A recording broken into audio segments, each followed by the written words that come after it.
hello' নমস্কাৰ বন্ধুসকল আপোনালোকে নিশ্চয় জানে যে 1983 চনত বলিউডত এখন সিনেমা ৰিলিজ পাইছিল যিখন সিনেমাৰ নাম আছিল অন্ধা কানুন আৰু এই সিনেমাখনত অভিনয় কৰিছিল অমৰীশ পুৰী ৰজনীকান্ত অমিতাভ বচ্চন প্ৰেম চোপ্ৰা আদিৰ নিচিনা বিখ্যাত তাৰকা অভিনেতাই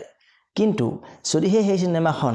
সেই সময়ত ৰিলিজ নাপায় যদি সেই বৰ্তমান সময়ত ৰিলিজ কৰিবলগীয়া হ'ল হয় তেনেহলে সিনেমাখনৰ নামটো অন্ধা কানুন ৰাখিব নোৱাৰিলে হয় ইয়াৰ এটা কাৰণ আছে কাৰণটো নিশ্চয় আপোনালোকে গম পাইছে যোৱাকালি অৰ্থাৎ 17 অক্টোবৰ 2024 ইংৰাজী তাৰিখে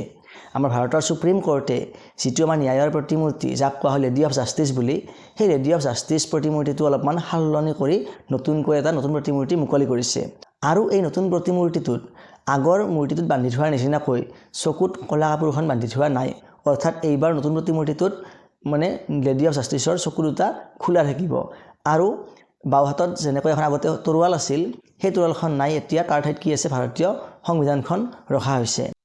আৰু এটা হলনি কৰা হৈছে মূৰ্তিটোত সেইটো হৈছে মূৰ্তিটো যিটো মানে এটায়াৰ অৰ্থাৎ পোছাক সেই পোছাক আগতে কেনেকুৱা আছিল যে যিটো পশ্চিমীয়া পৰম্পৰাগত সাজপাৰ আছিল তেনেকুৱা এটা পোছাক পিন্ধিছিল কিন্তু এতিয়া নতুনকৈ মানে উন্মোচন হোৱা মূৰ্তিটোত ভাৰতীয় শাৰী পিন্ধোৱা হৈছে আৰু ভাৰতীয় শাৰীটোৱে ভাৰতৰ যিটো সংস্কৃতি সেই ভাৰতীয় সংস্কৃতিক মানে প্ৰতিনিধিত্ব কৰিছে মানে এই বুলি মানে সুপ্ৰিম কোৰ্টৰ ফালৰ পৰা মানে কোৱা হৈছে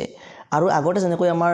মানে কি কৰা হৈছিল চকুত কাপোৰ বান্ধি থোৱা আছিল মূৰ্তিটোৰ সেই চকুত কাপোৰ বান্ধি থোৱাটো কি প্ৰতিপন্ন কৰিছিল যে অৰ্থাৎ মূৰ্তিটোৱে কাকো দেখা নাপায় অৰ্থাৎ কানুন সকলোৰে কাৰণে সমান আইন সকলোৰে কাৰণে সমান ধনী দুখীয়া বাছবিচাৰ নকৰে কিন্তু যদিও সেইটো যুক্তি আছিল বা সেইটো যুক্তিৰ আধাৰতে মূৰ্তিটো চকুত কাপোৰ বান্ধি থোৱা আছিল কিন্তু মানুহবিলাকে সেইটো কথা লৈ কিনে মানে অন্ধা কানুন বা কানুনে একো দেখা নাপায় আইনে একো দেখা নাপায় বুলি মানে মাজে ইটিকিঙো কৰিছিল এতিয়া সেই বস্তুটো সুপ্ৰিম কোৰ্টে কি কৰিছে চেঞ্জ কৰিছে আৰু কাপোৰটো খুলি দিয়া হৈছে অৰ্থাৎ এতিয়া মানে কি কৰিব পাৰিব মানে এনেকুৱা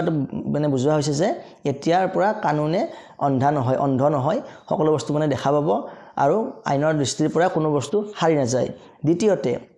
যেটো চেঞ্জ কৰা হৈছে যে বাওহাতৰ পৰা তৰোৱালখন নোহোৱা কৰা হৈছে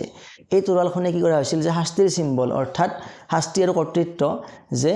ভাৰতীয়